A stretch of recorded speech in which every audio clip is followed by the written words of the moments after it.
बताई गई हैं कि राजनीतिक दल बनाने से बिहार की स्थिति सुधर नहीं सकती है। पिछले 50-60 सालों में हम लोगों ने देखा है करीब 25 से ज्यादा मुख्यमंत्री बने, आए और गए, अलग अलग दलों को मौका मिला, अलग अलग गठबंधनों ने सरकार चलाई। सबने अब जो काम किया या जो करने का दावा करते हैं, अगर उस सब बात को मान भी लिया जाए, जिन्होंने जो दावा किया अगर उस बात को आप मान भी लें, तो भी आज जो सच्चाई है जो आपके हमारे सामने खड़ी है वो बिल्कुल क्लियर है।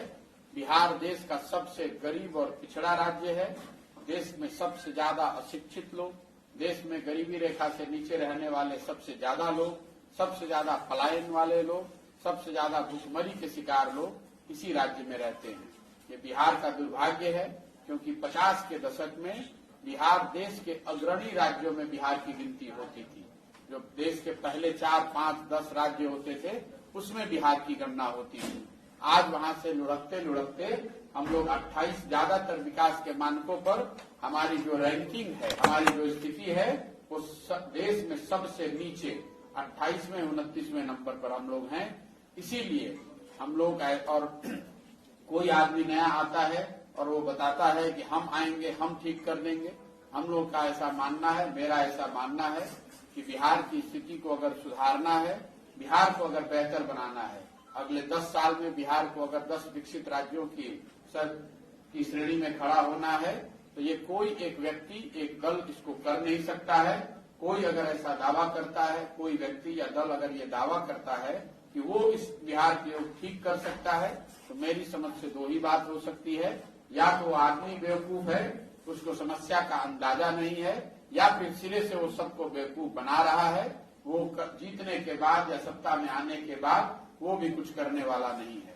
बिहार को सुधारने का एकमात्र रास्ता जो हम लोगों की समझ में है वो ये है कि बिहार के समाज में, लोगों में ये ताकत है, समझ है।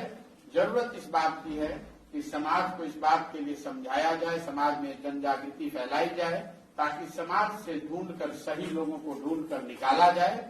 वो सारे लोग जो यहाँ धरती से जुड़े हुए हैं, जो यहाँ के मुद्दों के बारे में समझदारी रखते हैं, जिनकी ये क्षमता है, जिनमें ये समझ है कि यहाँ की समस्याओं को कैसे सुलझाया जा सकता है, सुलझाया जा सकता है, और सबसे बढ़ के जिनके अंदर ये जज्बा है कि इस बिहार को, इस राज्य को बेहतर बनाया जा सकता है, ऐसे लोगों को समाज से चिन्हित करना, उनको एक साथ एक मंच पर लाने के लिए प्रेरित करना, समझाना, बुझाना, उसके बाद ही आगे की कोई रणनीति बनाना। तो ये जो पूरा प्रयास है उसके तहत मैं पूरे बिहार में घूम रहा हूँ। कुल 75,000 से ज्यादा ऐसे लोग हैं जिन्होंने अपने घर, अपने पंचायत, अपने ब्लॉक, अपने वार्ड में बुलाया है। उनमें से कुछ लोगों के यहाँ वो अक्रॉस द स्टेट में जाने का प्रयास कर रहा हूँ। मधुबनी में भी आपने देखा होगा 4-5 जगह जाने का अवसर मिला है। सुबह से शाम तक यही काम करते हैं। 8 से 10 ऐसी बैठकों में जाते हैं, लोगों से मिलते हैं, परिचय करते हैं, संवाद करते हैं, कुछ सुनने और सीखने का प्रयास करते हैं। इसी अभियान के तहत 2 अक्टूबर से पश्चिम चंपारण गांधी आश्रम से हम लोग एक पदयात्रा शुरू कर रहे हैं। पदयात्रा इसलिए नहीं कि हमको बिहार का रोड नापना है, पदयात्रा इसलिए नहीं कि हमें अब ये दिखाना है कि हम कितना पैदल चल सकते हैं। पदयात्रा इसलिए करने वाले हैं ताकि बिहार में हर जगह स्वयं से चलकर उन लोगों के पास जाया जाए। बिहार के गांवों में, पंचायतों में, ब्लॉक में, शहर में, कस्बों में जाया जाए, लोगों से सीधा संवाद स्थापित किया जाए। और पदयात्रा के दौरान 3 उद्देश्य हैं। एक, लोगों से मिलकर ये समझा जाए कि उनकी नजर में, उनके इलाके में कौन से ऐसे सही व्यक्ति हैं, राजनीतिक या गैर राजनीतिक, जिनका हाथ पकड़ के, जिनको समाज में हाथ पकड़ के राजनीतिक तौर पर आगे बढ़ाया जा सकता है। कल होकर जो चुनाव जीते किसी भी स्तर पे, उससे समाज का फायदा हो सकता है। एक पहला प्रयास उद्देश्य ये है। दूसरा उद्देश्य ये है कि बिहार के समस्या